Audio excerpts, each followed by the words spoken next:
ديكور رمضاني حلو جدا وفي نفس الوقت سهل وبسيط ومش مكلف خالص ومش هياخد مننا وقت. اول حاجة هعملها ده باترون النجمة اللي احنا عملناها في الفيديو اللي فات.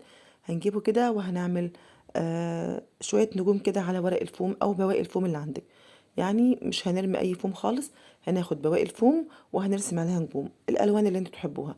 انا اخترت الاصفر وعملت لون فضي، وعملت لون تاني اللي هو اللون البيبي بلو. وهنا برضو جبت اللون ده وهرسم سحابة بسيطة جدا، ورسمها بسيط جدا. حتى لو مش عارفين ترسموا ممكن ننزلها من على النت او حاجة من على التليفون، وبعدين نشوفها ونرسمها وبعد كده هنقصها. تمام بالشكل ده كده اهو. بعد ما رسمتها قصيتها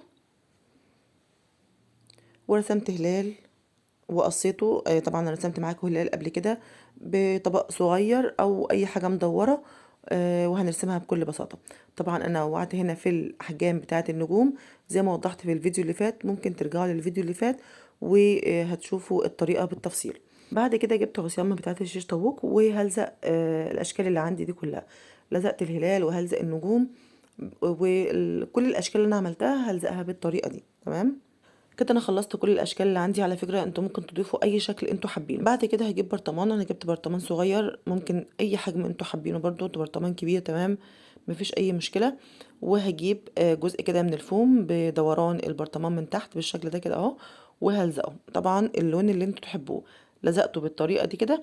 وبعدين هجيب قطعه من الفلين واحطها في البرطمان عشان بس تسهل لي ان انا اغرس العصيان بتاعه الشيش طاووق في البرطمان. تمام هيبقى شكلها افضل. يعني هنا كده انا بقصر عصيان الشيش طاووق. انا مش بعملها كلها، يعني هعمل كده كام واحده عشان خاطر ان انا انوع في الطول بتاع العصيان بتاعه الشيش طاووق. اخلي واحده قصيره، واحده طويله، واحده متوسطه بالشكل ده.